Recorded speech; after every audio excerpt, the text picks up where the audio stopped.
This is IECE Group Network, and you are watching Saurabh Mishra Notes Podcast.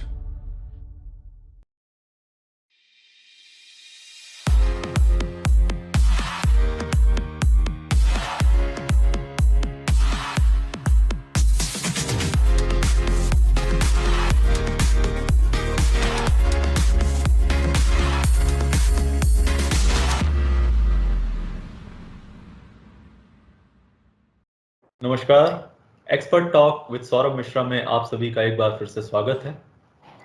आज जिस topic पर हम चर्चा करने जा रहे हैं वो है एंजाइटी। एंजाइटी आज की डेट में एक ऐसा टॉपिक है जिससे कभी ना कभी आप परिचित होते हैं, आपका सामना होता ही है, चाहे वो स्टूडेंट्स हों, वर्किंग प्रोफेशनल्स हों। और आज इस टॉपिक पर चर्चा करने के लिए हमारे साथ हैं निधि शर्मा। निधि एक जानी मानी काउंसलिंग साइकोलॉजिस्ट हैं, कैरियर काउंसलर हैं और लाइफ कोच हैं। निधि फाउंडर हैं बाउंड इम्प्रेशन की और सारांश काउंसलिंग की। तो Nidhi, welcome to Saurabh Mishra notes and expert talk. Thank you, Saurabh. Glad to be here. Great. तो निधि, सबसे पहले हम आपसे जानना चाहेंगे कि एंजाइटी क्या होता है और क्या है एंजाइटी ऑल अबाउट। एंजाइटी एक इमोशन है, जो बाकी तरीके के इमोशंस होते हैं उसमें एंजाइटी भी एक होती है। So it's a part of an emotion. It's just an intensive part of an emotion. तो अगर किसी को ये लगता है कि अरे मुझे तो एंजाइटी नहीं है, तो आप बेसिकली ये कह रहे हैं कि उस इमोशन ने आपको परेशान नहीं किया है अभी तक। अच्छा। कोई भी emotion, stress becomes stressful when it is beyond a point, anxiety becomes anxiety when it goes beyond a point, grief become grief when it beyonds a threshold. एक थ्रेशोल्ड होता है, एंजाइटी सबको होती है। और देखिए एक बात समझिए, जैसे कि स्ट्रेस एक ऐसा इमोशन है या एक ऐसी भावना है या पार्ट है that actually helps us to perform better. ना एक बड़ा इंटरेस्टिंग एक ग्राफ अगर आप देखेंगे तो टू अ सर्टेन लेवल जब स्ट्रेस बढ़ता है तो परफॉर्मेंस भी बढ़ता है, बट एक थ्रेशोल्ड के बाद अगर स्ट्रेस बढ़ता है तो परफॉर्मेंस डिप करता है। आई थिंक एक ऐसा ग्राफ है जो इनवर्स हो जाता है, एक उल्टा बेल ग्राफ बन जाता है उसका। Same thing with anxiety. हर इंसान का थ्रेशोल्ड अलग होता है। एंजाइटी एक लेवल तक हमें थोड़ा जागरूक रखती है। It helps us to survive better, it helps us to be more alive to what is happening in our environment so that we can protect ourselves. It's a basic survival emotion. It's only beyond that threshold. Again, आपका threshold अलग होगा, मेरा threshold अलग होगा, number of years, time वगैरह अलग होगा। उसके बाद वो फिर impact करने लगता है mind, body पे, emotions। तो यदि हम एंजाइटी एज अ डिसऑर्डर लें तो कितने तरह के एंजाइटी डिसऑर्डर होते हैं? डिसऑर्डर तो है, it's a clinical disorder. General anxiety disorder होता है, कितने तरीके के तो नहीं होते हैं। मेरे ख्याल से एक एंजाइटी जनरल गैड बोलते हैं, जनरल एंजाइटी डिसऑर्डर होता है। और किसी भी क्लाइंट को जब भी वो आप साइकियाट्रिस्ट के पास जाएंगे या काउंसलर के पास जाएंगे, किसी भी साइकोलॉजिस्ट के पास जाएंगे, वो आपको एंजाइटी के लिए टेस्ट जरूर देखेंगे, मतलब टेस्ट करेंगे। There is a clinical way of testing it, there is a questionnaire and things like that. तो वो एक साइंटिफिक प्रोसेस होता है। एंजाइटी से क्या क्या हो सकता है वो एक अलग चीज है। Okay. So anxiety can convert into panic attacks if not checked. Severe form of anxiety is a panic attack, जहाँ पे आपको एकदम से आपका पैल्पिटेशन होने लगेगा, स्वेटिंग होने लगेगी, डायरिया भी हो सकता है, बेल्चिंग होने लगेगी, मतलब गैस होने लगेगी, सर दर्द हो सकता है, बहुत बेचैनी होती है। जैसे just yesterday one of my client was messaging, she was having a panic attack and she's saying कि मुझे ना सनलाइट चाहिए। It was in the middle of the night, मुझे सनलाइट चाहिए। It was a panic attack, out and out panic attack। तो एक वो हो जाता है। If anxiety is not checked, it can get into depression. If anxiety is not checked, it can get into extreme fatigue, sadness, all of that. So different type of चीजें होने लगती हैं. वहाँ से स्ट्रेस होता है, एंजाइटी होती है, एंड देन वो धीरे धीरे धीरे बढ़ता रहता है. तो इसके और भी कुछ सिम्टम्स हैं कि पता चले कि हाँ this person is on severe anxiety problem और कोई डिसऑर्डर इसको आ गया है, कोई सिम्टम्स से देखा जा सकता है? देखिए, सिम्टम तो आप ऐसे पता नहीं कर सकते हैं किसी को देख के, लेकिन जिसको एंजाइटी होती है, one thing is very very essential that आपको अपनी बॉडी को लेके ना बहुत अलाइव होना पड़ता है. मेरा मतलब ये नहीं है कि हमको बुखार हो गया, वो तो दिख ही रहा है, राइट? बॉडी में जब भी थोड़े भी चेंजेस होते हैं, body has a tendency to come back to homeostasis, मतलब बैलेंस इक्विलिब्रियम, राइट? थोड़ा सा भी, दैट इज व्हाई दे से माइंड, बॉडी एंड स्पिरिट, तीनों को लेके चलना पड़ता है. अगर आपको लगता है आप सिर्फ फिजिकल एक्टिविटी कर लेंगे और खूब व्यायाम कर लेंगे, एक्सरसाइज कर लेंगे तो सब ठीक होगा, ऐसा नहीं होता है. Even the best people in the physical looking can actually have can be very unfit mentally. तो बॉडी को लेके अलाइव होना बहुत जरूरी है. एक लेवल तक एंजाइटी होना कि कल मेरा प्रेजेंटेशन है और ना एमडी के सामने presentation, and I am worried and I am little anxious कि मैं क्या करूंगा, कैसे करूंगा, क्या करूंगी, ऐसे होगा वैसे होगा, मेरे कपड़े ऐसे होने चाहिए, वो ठीक है. अब यही चीज आप इसको 20 गुना, 25 गुना, 30 गुना बढ़ा दें तो एंजाइटी है. आप बार बार अपना प्रेजेंटेशन चेक कर रहे हैं, आप बार बार अपने कपड़े चेक कर रहे हैं, आपको सांस लेने में एकदम से ऐसे लग रहा है कि सांस नहीं आ रही, बाप रे क्या होगा, कैसे होगा, अगर ये नहीं होगा तो मेरा प्रमोशन रुक जाएगा, लोग मेरे बारे में क्या सोचेंगे, लोग मेरे बारे में क्या सोचेंगे, प्रमोशन रुक जाएगा, मेरे बॉस मुझे प्रमोट नहीं करेंगे तो oh my God I will lose my job, oh my God I will lose my house. I am cutting it short, right? That spiral, it started with that and goes somewhere else, right? तो क्या इसको over thinking से भी कुछ कहा जा सकता है, काइंड ऑफ ओवर थिंकिंग? सब चीज ही ओवर थिंकिंग है ना सौरभ. गेम ही उसका है ना, गेम ही उसका है.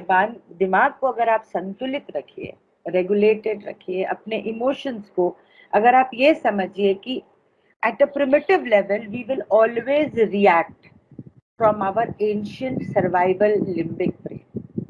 रिएक्ट. तभी कहते हैं गहरी सांस लीजिए. कुछ भी करने से पहले एक से गहरी सांस लीजिए ताकि आपका third eye, the prefrontal cortex, which is the seat of rational logic and judgement, it kicks in after a few seconds.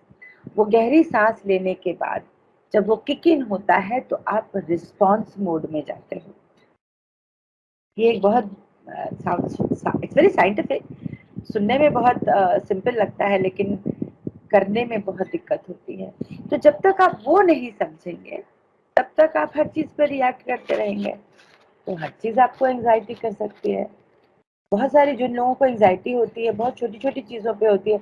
आज खाना क्या बनना है, अब बहुत एंजाइटी हो जाएगी किसी को कि मैं क्या बनाऊंगी, कैसे बनाऊंगी, कब बनाऊंगी, कौन बनाएगा, कैसे लाएंगे, अरे बाप रे सब्जी लेने जाना है, अरे बाप रे कोई तो नहीं है, सारा काम मुझे ही करना पड़ता है, मैं कैसे करूं, I am so unsupported, you know. It's just triggers can be a lot. Okay. कभी कभी एक ये वर्ड भी चलता है अटैक, मतलब एंजाइटी अटैक. तो क्या इसके भी कुछ? ये अटैक हुआ है ना. अभी जैसे हार्ट अटैक होता है तो हार्ट अटैक एक दिन ढक करके नहीं होता है. बेसिकली जो लोग बोलते हैं वो he suddenly had a heart attack, he didn't have a or she didn't have a heart attack suddenly. There were symptoms that you did not notice, right? And same thing with anxiety. आपने तो it's something that, अब जैसे आपको heart element हो गया है ना, आप ठीक भी हो गए, ईश्वर करें आप ठीक भी रहें, but you have to go for an annual checkup, you have to be careful, you have to manage yourself. Same thing with anxiety. You need to know it is within you. You need to know yourself कि मैं कितना इसको handle कर सकता हूँ. ये आपको बहुत रैशनली अपना थ्रेशोल्ड समझना पड़ता है और फिर उसको मैनेज करना सीखना पड़ता है. अब जैसे मैंने आपको मेरी क्लाइंट के बारे में बताया, yesterday she did not recognize that she was having anxiety. तो बहुत बहुत जरूरी है ये समझना कि I'm getting into an anxiety mode. So first of all take a deep breath. मुझे एंजाइटी हो रही है, इट्स ओके, मुझे एंजाइटी हो रही है, पहले भी हुई थी, मैं मैनेज कर लेती हूँ, all is good, this too shall pass. It sounds stupid but this is how you talk to yourself. एक बार आप उसको रिकग्नाइज करोगे ना, तो वो अटैक से उस लेवल पे ही रहेगा कि एक सिम्टोमेटिक रहेगा और फिर रिसीड कर सकता है, नहीं तो फुल ब्लोन पैनिक अटैक भी हो सकता है। ओके तो जैसे कहा जाता है कि एक छोटा बच्चा होता है, he is a clean slate, पर कुछ तो ऐसे कॉजेज, जैसे जब वो बड़ा होता जाता है तो कुछ तो ऐसे कॉजेज वो करता होगा कि वो फिर वो एंजाइटी में तब्दील हो जाता है। जी, तो वो चीजें क्या हैं, मतलब जिसपे हम क्योर कर सकें? कुछ करता है sir. I am a very cynical person when it comes to parenting. वो बच्चा कुछ नहीं करता है, बच्चा होल एंड कंप्लीट होता है। अगर उस बच्चे को वैसे ही उसी स्टेट में बड़ा कर दो ना, तो उससे खूबसूरत चीज मेरे ख्याल से कुछ हो नहीं सकती है। लेकिन वो बच्चा होने से लेके वो 25 साल की उम्र में, जो 25 साल में हम लोग उसको इतना ठोक पीट देते हैं, हम लोग से मतलब है care givers, the environment, the peer pressures, the dos and don'ts, the burden, वो इतना ज्यादा होता है that child just he or she doesn't have the capacity to handle it, right?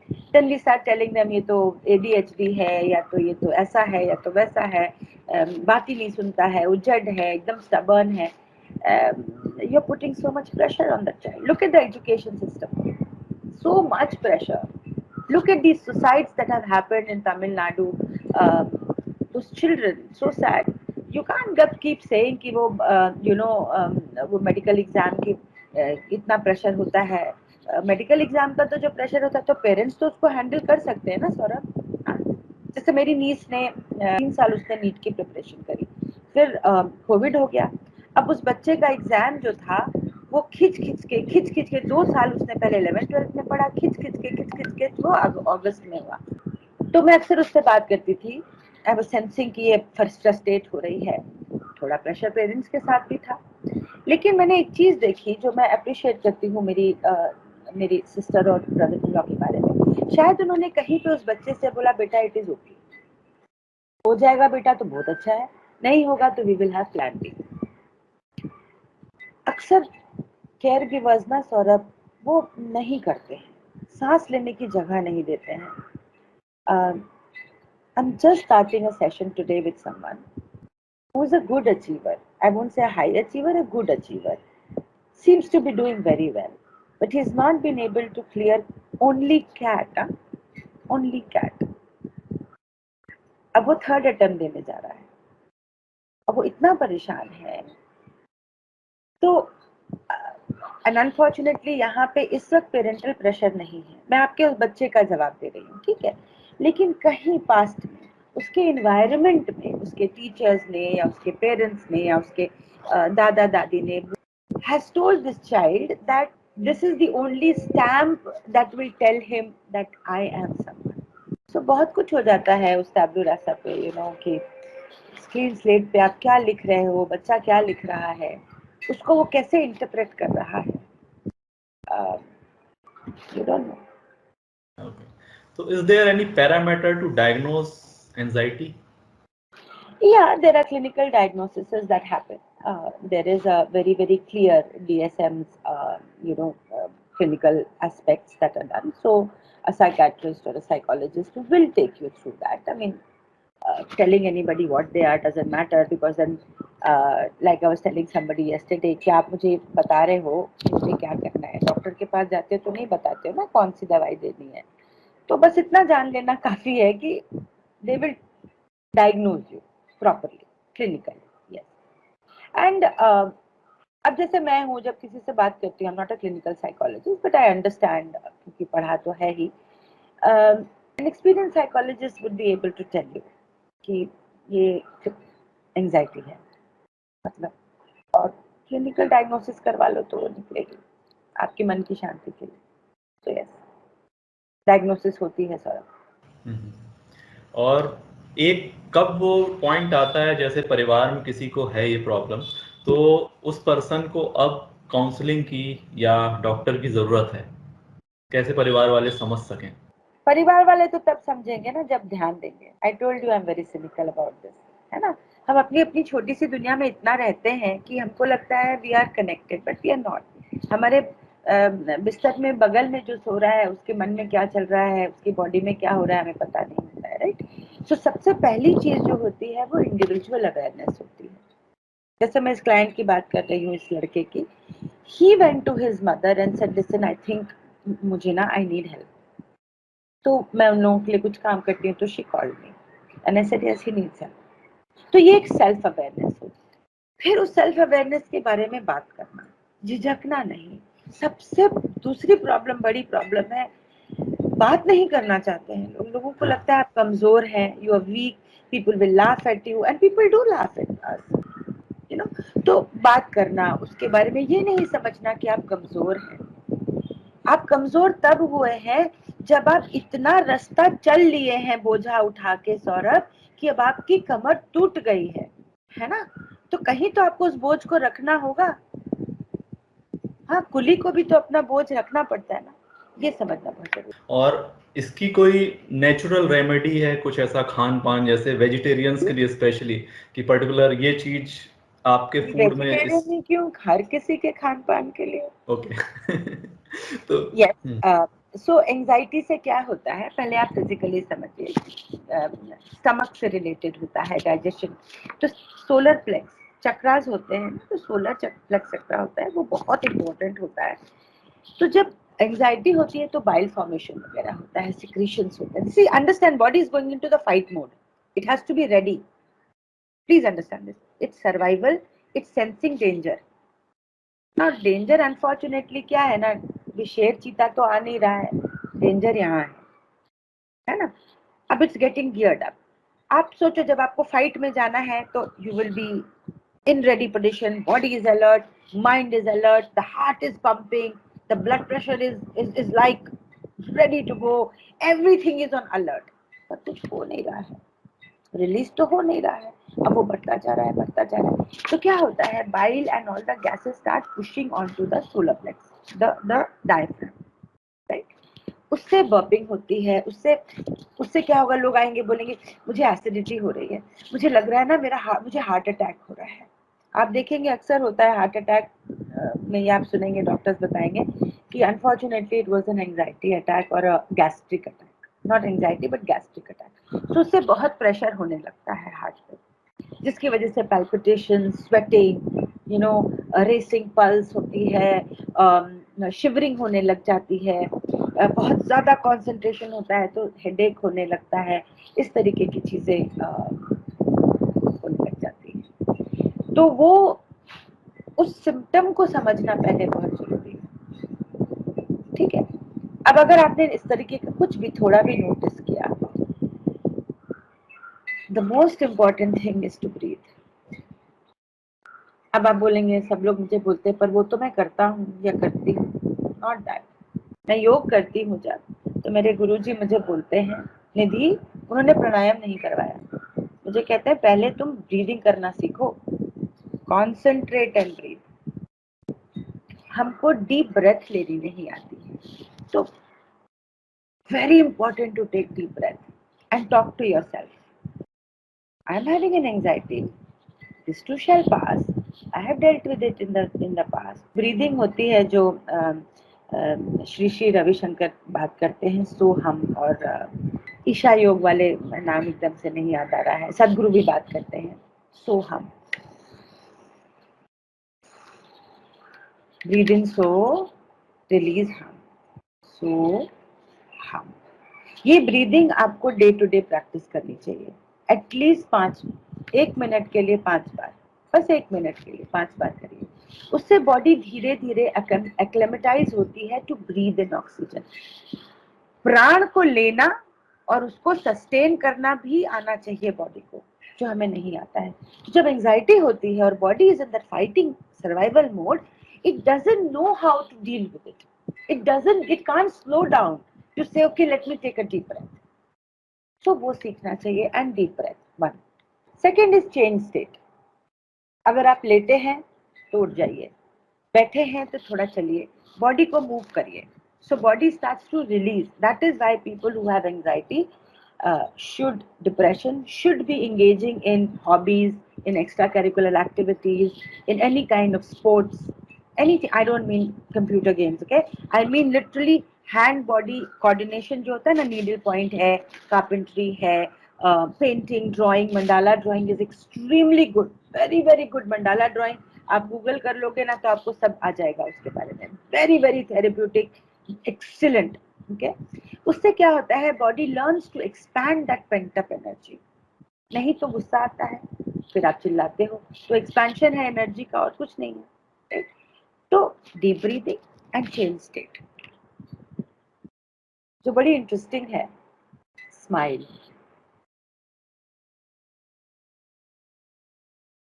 No, I'm trying to show you something. This is a fake smile, right? आप try करके देखो एक fake smile. With in few second you will actually start smiling. क्योंकि हमारा brain जो है ना, वो बेचारे को समझ में नहीं आता है फेक स्माइल और गुड, अच्छी रियल स्माइल क्या है, विच इज द रूल।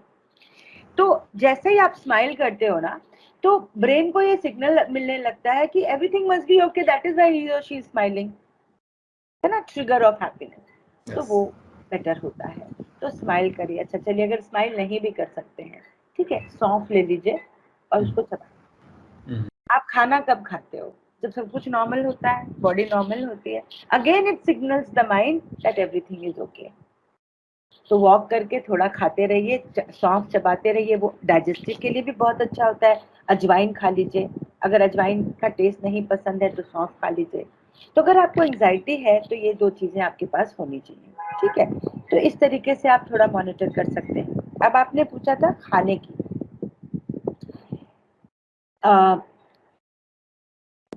देखिए, हर 2 घंटे पे खाना खाना चाहिए। थोड़ा सा खाना खाने से मतलब ये नहीं है कि आप ठूस ठूस के खाने लगे। तो आपने ब्रेकफास्ट खाया, बढ़िया ब्रेकफास्ट खाइए, हैवी ब्रेकफास्ट खाइए, बॉडी को एनर्जी मिलेगी, right.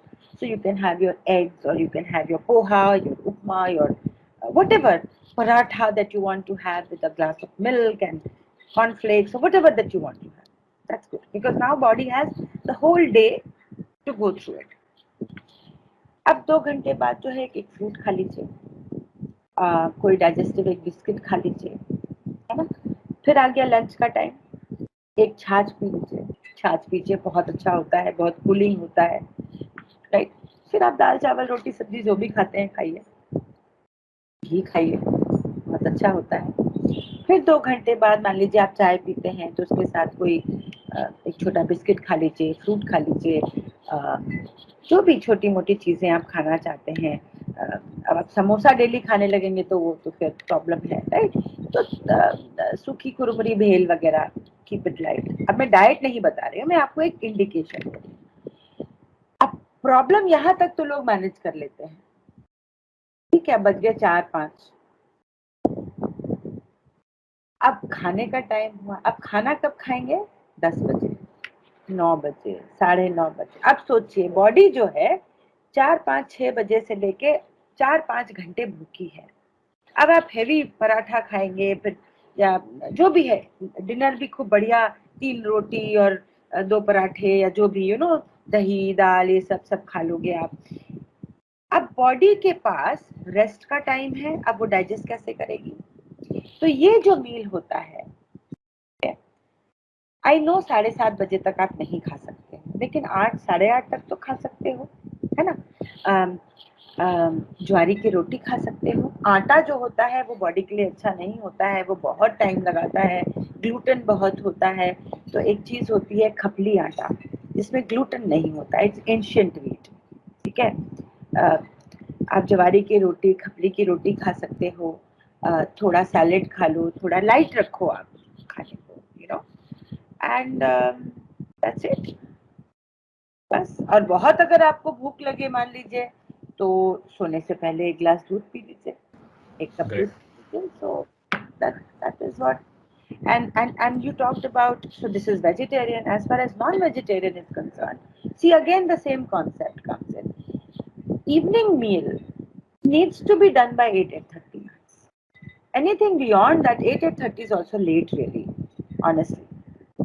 Bile formation, body is fighting hard to to digest it. अब एंजाइटी के संग होता क्या है, अनफॉर्चुनेटली, जैसे जैसे रात होती है ना, वैसे वैसे हमारा आभास होता है अब अगला दिन, अब हमें फिर से जीना पड़ेगा, अब ये पूरा जो प्रक्रिया आज हमने खत्म करी है, that entire process is going to start all over again tomorrow.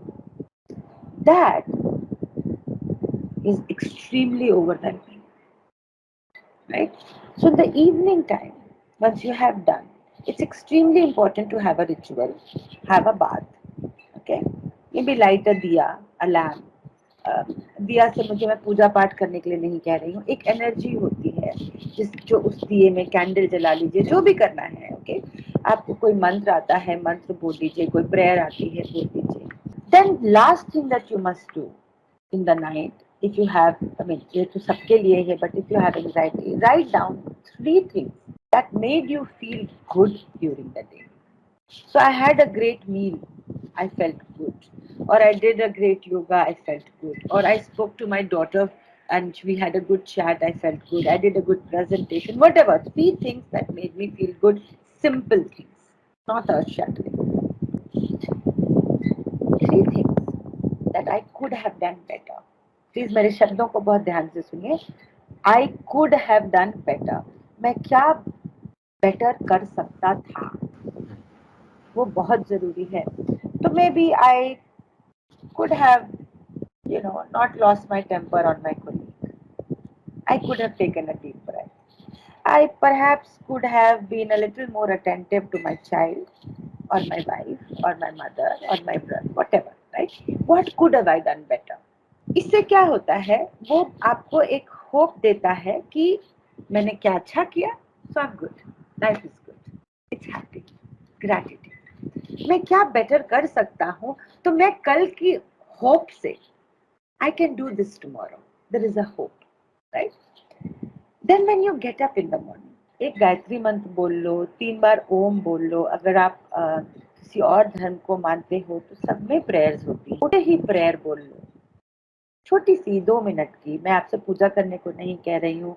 अगर आप if you are an atheist and whatever, you can just wake up and feel good to the life, right? Okay, I'm alive, I have another chance to show up and experience my full potential and greatness. Yes. That sets the tone for the day. Okay, when it sets the tone for the day, please understand, mind is in our control. आप उसको क्या focus दोगे, वो ऐसा आपका गुलाम है ना सौरभ, इतना खूबसूरत गुलाम है कि वो आपके लिए ढूंढ के लाएगा वो चीजें. Yes. So when you set that intent that I'm going to explore my potential and I'm alive and I have breathed it, right? Generally मैंने भी देखा है कि जनरली क्या होता है कि माइंड को जब हम कमांड देते हैं तो सब कुछ कंट्रोल होता है, और जब माइंड आपको कंट्रोल करता है या माइंड आपको कमांड देता है तब गड़बड़ होता है. बिल्कुल. तो हमको ये कोशिश करना है कि माइंड की प्रोग्रामिंग ऐसी हो कि माइंड को हम कंट्रोल करें. करेक्ट. जब कंप्यूटर आपको प्रोग्राम कंट्रोल करता है तो कुछ भी कर सकता है ना, जब आप उस पर टाइप करते हो, सेम थिंग है. तो बस हो गई एंजाइटी की बात, आपने बढ़िया बात कह दी. आप अपने माइंड को रेगुलेट करो, और जो भी मैंने आपको बताया है अभी तक, right, this is all to harness that. That's it.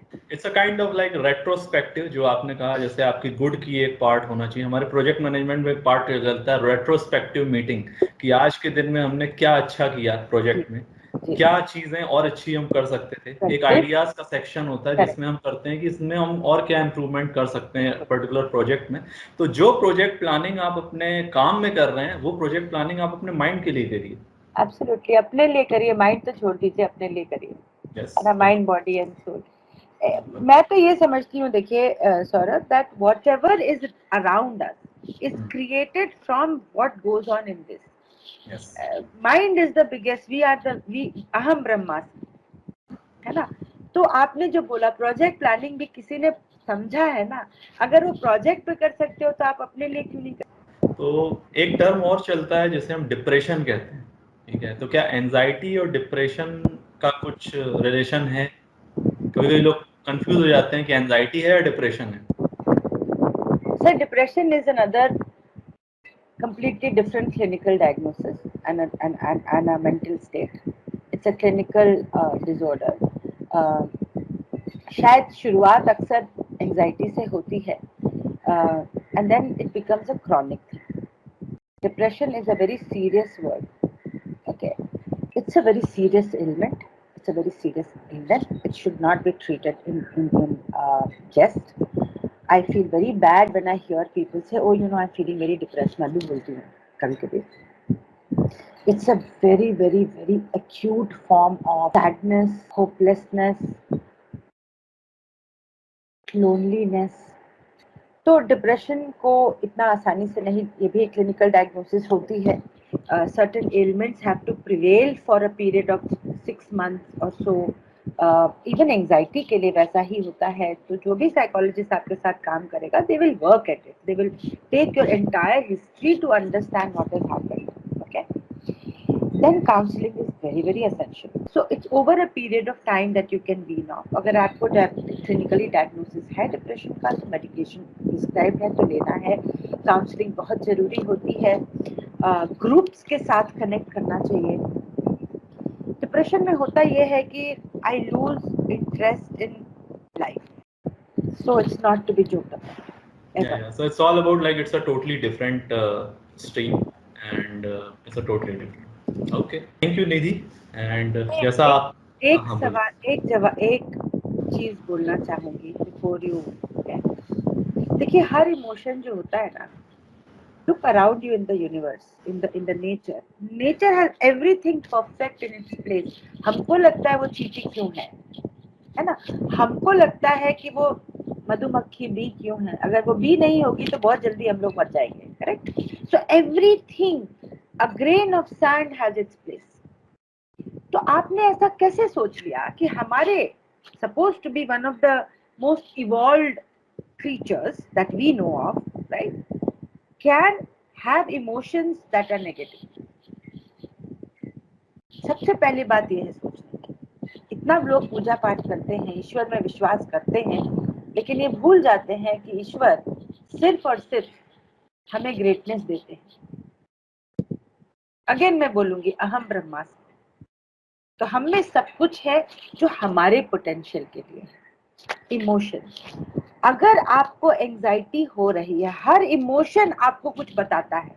Anger, आजकल मैं एक सारांश पे एक पोस्ट कर रही हूँ टॉकिंग अबाउट इमोशंस. अगर एंगर है तो वो बताता है आप किसी चीज के लिए बहुत पैशनेट हो, बहुत ज्यादा, और बहुत फ्रस्ट्रेटेड हो रहे हो क्योंकि शायद आप उस चीज के बारे में कुछ कर नहीं पा रहे हो, है ना? That means your own system is asking you to go somewhere and you're not able to do that. Now you can channel it. Same way shame.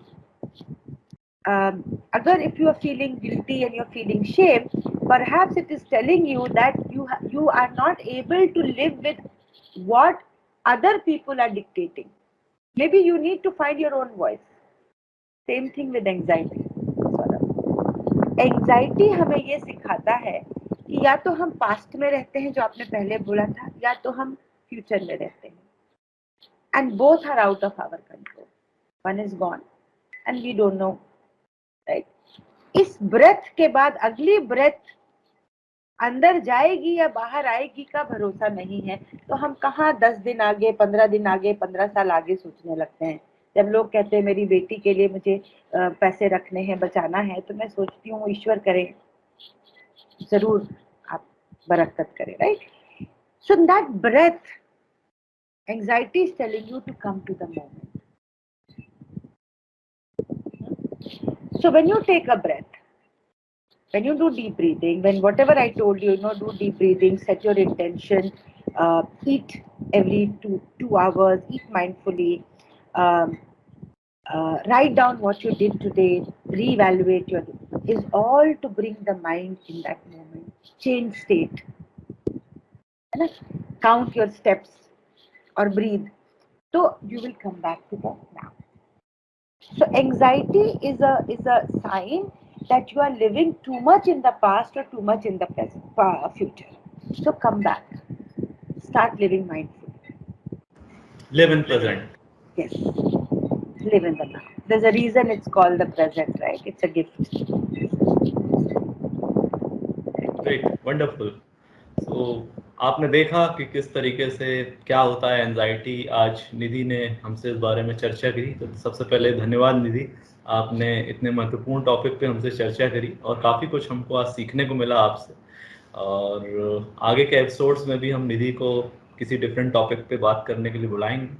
So thank you very much, और आप देखते रहिए expert talk और सीखते रहिए। Thank you very much.